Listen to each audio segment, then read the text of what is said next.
I look back on my career, it's been amazing. I mean, I've done more than I ever thought that I'd ever do. And I'm proud of all those moments, and my place in the sport and is something that you'll never be able to take away. Does the chase piss you off? Because you can make a little. numbers. The thing that upsets me about the chase is that it's the same 10 tracks every single year. For my way of driving and the style that I have, and the old championship being, you know, really good for me as a driver and our team, you know, I felt like if we went out there and we didn't have a winning car that day, I was really good at bringing that car home 5th or 8th, or, you know, you just had to fight till the last lap on every race and bring the car home in one piece and get your share of wins. And I can say all day long, you know, well, the chase, you know, has these 10 tracks that they're not my best 10 tracks. We still got to be, there's still, you know, a total of 30, you know, 8 races that we need to be winning at in some of those races, and we haven't been winning. How long are you going to do this? Drive? How long are you going to drive? I thought I was retiring this year. 5 years ago, I thought I was retiring today. That's just how life changes, how things change. I always say that as long as somebody like Rick Hendrick wants to put me in the car, as long as, you know, I'm competitive. And then the health issue, you know, my back's feeling a lot better. I'm working out, and so I'm feeling so much better about myself physically. And shoot, with another baby on the way, man, I've got some bills to pay. That is fun. Perhaps this Watkins Glen track is a small sample of where things have been over Jeff Gordon's career. In the first 9 races here, he won 4 times and had 7 top 10 finishes. But in the last 8 Glen events, there has been only 1 top 10 run. Gordon hopes for another today. One of the comments here that sparked my interest was Jeff talking about being too involved as a driver. How do you gauge how involved to be with your team? Well, I think all drivers are different. There's no doubt about that. But Jeff and I actually had a conversation about that one time. He criticized me. I criticized him for not being involved enough. He come back and said, Rusty, if you weren't so involved, I think you would have won more races. Well, you know what? I totally disagree. I respect him as a driver, but I found every time I backed off and didn't pay attention as much as I possibly could to at least the car and the operation, I just flat ran slower. So I guess I do it different, but you know, I can't back off. Once I backed off, everything got messed up. As far as the Pocono race last Sunday, they ran well, they had a chance to win, but they didn't win. Positive or negative? I think it's a negative. I mean, it's kind of been their MO the entire season. They have run really well at times, put themselves in position halfway through, 3/4 of the way through the race, and they get to the end, and they just have not been able to get themselves over the hump. Now, obviously, Rick Hendrick has a lot of confidence in Steve Letarte. He re-signed him to a new deal. He's going to give him more years with Jeff Gordon. I do believe once this team wins 1 race, we will see them win multiple races. They are good enough. They just had a lot of bad luck, some indecision, and some things just not go their way. That's got them a lot of second-place finishes. A lot of troubles getting over the hump. Jeff Gordon starts 16th today. Now, Gordon is among the leaders in NASCAR wins at this Watkins Glen track, and he's got some pretty good company. Gordon with 4 wins, just ahead of Mark Martin with 3, and just behind Tony Stewart. The Stewart's not only won 5 Watkins Glen races, but he's won 5 of the last 8, and he starts 6th today, Dave. And when you talk about the history of this track, Alan, it's amazing to think that that's all-time winners here in the 27 races in the Sprint Cup, 5 for Tony. But the W column empty so far this year. Is this the place where you change that for the 14 car? I feel like this is the best shot we've had all year. I mean, we were really good in practice. I felt like I was really happy with my balance after happy hour, and you know, obviously Juan's really good, and Marcos is really good, but and there might be a couple other guys that in race trim or will stay on pace pretty well, but I feel like it's the best chance for our Old Spice Office Depot Chevy, and proud of Darian and these guys, everybody at Hendrick Engine Shop and Chassis Shop, and everybody at Stewart Haas Racing. I'm really proud of our guys back in Kannapolis. They've done an awesome job of you know, continuing to pick up the pace and making our cars better every week. Now, you and I talked yesterday, and you said you were okay from that little tumble at the charity race Friday night, but we always get concerned when we see that. What happened there? Actually, Juan and I were just talking about, because Juan actually was there standing on top of our truck watching.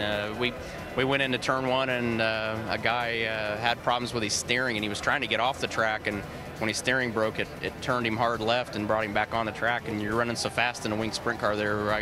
By the time I saw him, there was no way that I could get away from it or get away from him. So we just hit him with the right rear, and it's sky ground, sky ground, sky ground, sky ground, and sky ground, I think.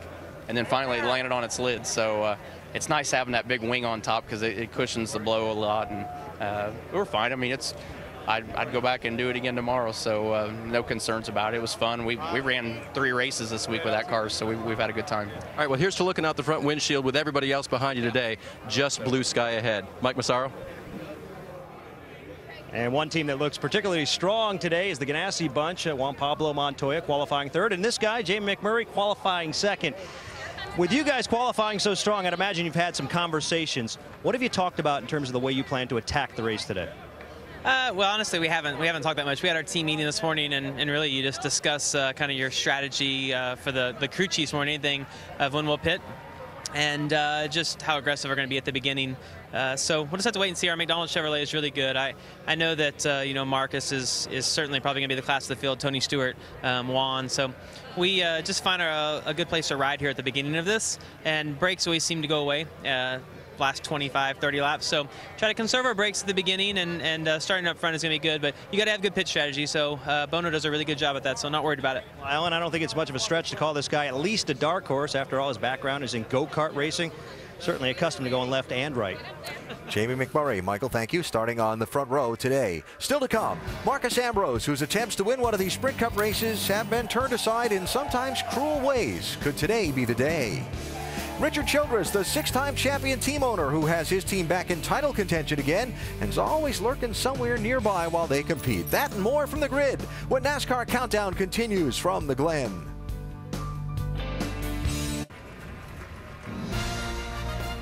Major League Baseball tonight, it's the Red Sox and Yankees on ESPN Sunday Night Baseball. Josh Beckett against A.J. Burnett. Not sure if A-Rod's in the lineup or not. That's at 8 Eastern on ESPN tonight. Then on Monday Night Baseball at 7 Eastern, Albert Pujols and the Cardinals against Joey Votto and the Reds. Both games also available on ESPN3.com.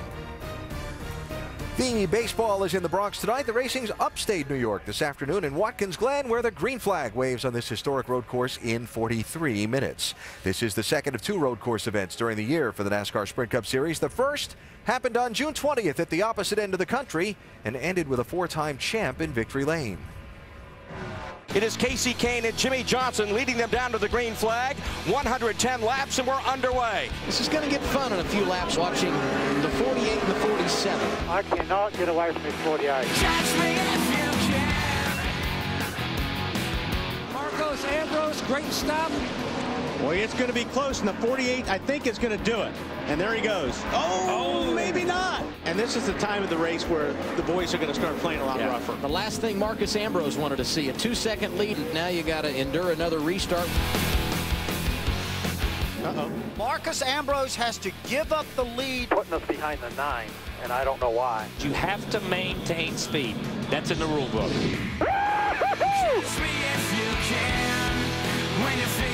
For the first time in his career, he's going to win on a road course. Johnson wins the Toyota Save Mart 350 at Sonoma. And that certainly was a big day back at Sonoma.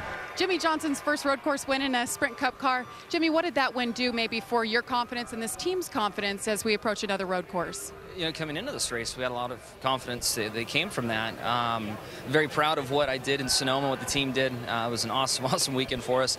But we showed up here with all of that, thinking we were going to be fast and it was going to be great, and then we struggled. So we've fortunately had you know, enough to build on and believed in what we were doing with the cars enough to find our way through practice and get much closer, put up a great qualifying lap. So I think in the end, we're going to be very competitive today. But we didn't start off as we had hoped. So, you know, confidence is good for something, but not for everything. You still need to have the car right in order to get the job done. And your teammate Jeff Gordon actually participated in the tire test in June, so everybody thought, oh, Hendrick Motorsports, class of the field. That hasn't been the case. What have you guys struggled with? And we've been joking with Stevie and Jeff that they're not allowed to tire test any longer, but in their defense, they weren't on the exact tire combination that they wanted to come back with. And I know that the 47 car was here for that tire test as well and had the same issues with being very loose like we did, on top of a lot of cars seem to be pretty loose. But the guys that have it right, man, they're considerably faster than anyone else. So we know there's a way to do it. Hopefully we've made the right adjustments over the last couple of days and we've got it right. All right, Jimmy Johnson will roll off ninth today. Alan? All right, Jamie, thanks. Now, that Sonoma win for Johnson came, as you saw, at the expense of